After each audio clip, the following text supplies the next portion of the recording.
Pixel Extended. Now this is a ROM which comes after Pixel Experience. It gives you some more customization, and recently with the Android 12 iteration it has started getting better. Now we don't really have the unofficial or official build available to be downloaded for everyone for this ROM for the K20 Pro, but I did get my hands on one of the builds in which Raf shared recently with us, and been testing it since the last 2 days. My elite testers have tested it. There are certain things which are missing, but this video is a quick look at Pixel Extended, and it will tell you what to expect from this team and this ROM going forward. So before we get into the details, if you haven't already, well, please subscribe and hit that notification bell icon, because it doesn't cost you anything and it really motivates us to make amazing content like this. If you think you like chatting with like-minded people, well, join us on Telegram. We get all the info on Telegram. We have very helpful people there and it's a lot of fun. And you can also follow us on Facebook, Twitter, Instagram. We are there as well. And last but not the least, if you think the hard work is worth the effort, well, click on the join button and support the channel by joining our exclusive membership. Now, without further ado, hello awesome people. My name is Kailash. Let's get going.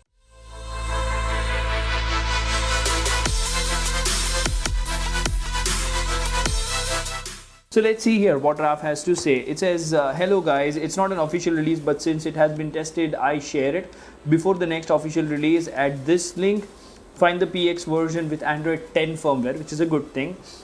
From now on, I will continue on this firmware. So if you have an older version, you need to do a mandatory clean flash.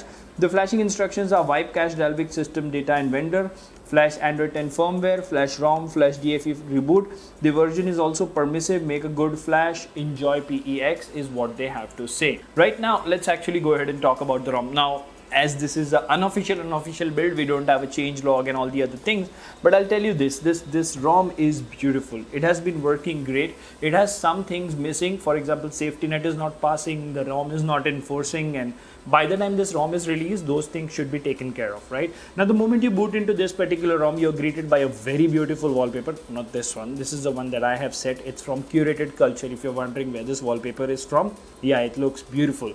So the moment you boot into this ROM, you have, the Google search bar at the bottom, a very few icons over here. From the top to bottom, you do have the quick tiles and stuff like that. The Monet UI doing its beautiful job. I've started falling in love with Monet. I think even Apple should have something like that on their devices on iOS. They should at least have an option.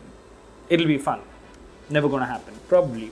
Anyways, so you have quick tiles at the top, right? You do have a built-in screen recorder which allows you to record internal and external audio, and the screen recorder, as always on the K20 Pro, even on Android 12 ROMs, is working absolutely fine. Like the moment you go to Google Feed, the screen recorder is enabled and it works like a boss. It's just smooth. I mean, I don't even know why would someone use MIUI on this particular device when you have wonderful ROMs like these, right? So the moment you stop screen recording, it will start processing and the 855 comes into action and it processes it just fine. Let's go ahead and play this real quick. As you can see, yeah, the recording is doing a great job, so no problem there at all. Now moving forward, you have your quick tiles in which you don't really have any additional options, but you do have things like dark theme, extra dim, and all these basic features. So no extra customization available in this build. And I did state that the Google Feed works absolutely fine. If you press and hold over here, you do have home settings which gives you access to the basic Google Pixel Android 12 launcher. And then if you talk about widgets, you do have your Android 12 widgets over here, which all of them work absolutely fine. Now moving on, you have wallpaper and style, which does have the themed icons beta option, and themed icons are working fine. Someone asked me in yesterday's video in the comment section that when I go to the app drawer, the icons look original, like not like the themed ones. That's how it is supposed to work. On your home screen it will be a themed icon, but in the app drawer it will be the normal icon. That's how it works. So Monet UI is doing a great job. It works absolutely fine. You go to any application over here, you go to calculator, Monet is working. You go to say calendar, you can see Monet is doing a great job. So even if you go to the Play Store, recently I discovered this, right? Even if you go to the Play Store, you see this accent color over here, it's working. The keyboard, the Monet UI is working. So Monet UI is definitely doing a great job and making a difference to your entire ROM experience. Right now, as I said, this ROM boots very light. It doesn't really have a lot of bloatware. It does come with a very basic camera application, so you can install Gcam if you need. Now let's quickly go to settings over here and let's go to about, right? And under about, let's go to the Android version. You do see that the Android version is 12. It is extended beta. The security patch is October, because remember, Android 10 firmware. Probably they'll fix it somehow. The kernel is Angel's kernel, and I think it performs decent. You can flash Soviet Star, I believe, because on OSS ROMs, Soviet Star is performing well as well. Now, you do have the customization menu over here, which is known as Snow House. Once again, quick disclaimer, if you're new here, I don't really go through each and every option of network and internet, connected devices, and these things. I only cover things which matter, because it doesn't make any sense to make the video longer just to get more watch time and popularity, because it will bore people, and I don't want to do that. Anyways, so we have something called a Snow House, in which we have 4 subsections, something I saw in Dubfest Android 12 on my recent review of Poco X3 Pro as well, right? So you have lock screen shortcuts. Let's begin with status bar. You have status bar items, you can enable, disable them. Then you have the 4G icon, vibrate on touch, VoLTE icon, and apart from this, you do have lock screen shortcuts.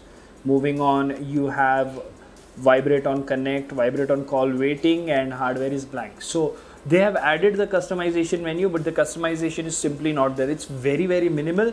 But if you do go to battery, you do have the usual battery settings over here. One thing that stands out on this particular Android 12 ROM though is the gaming experience. The reason for that is you do get the game dashboard, right? So there you go, you go to game settings, game dashboard is enabled, right? So the usual Android 12 game dashboard is there. Let me show you that real quick. There you go, you have the FPS, screen recording, screenshot, and the shortcut for this. So YouTube Live and all the options. So the game dashboard is present and it works absolutely fine. Now moving on, if you actually go to say system and you go to front camera settings, you do have the calibration and all those things, because this is a pop-up camera system. So under gestures, you don't really have the 3-finger screenshot option, which is really, really weird. Now, as I said, this is a very early build, and with time it will get better. So please be patient while the developer works on it. Now let's quickly go ahead and check important things. Of course, safety net is not passing for obvious reasons. Let's see here. Yeah, it does say failed. And even if you go to the Google Play Store, the device is not certified. Now, if we talk about the battery backup on this particular ROM, it has been pretty decent. It should be able to get you through, 5 to 6 hours of screen on time. So the battery life on this is pretty decent. And as you can see over here, there you go. This is the discharging speed. And this is the complete extended screenshot over here.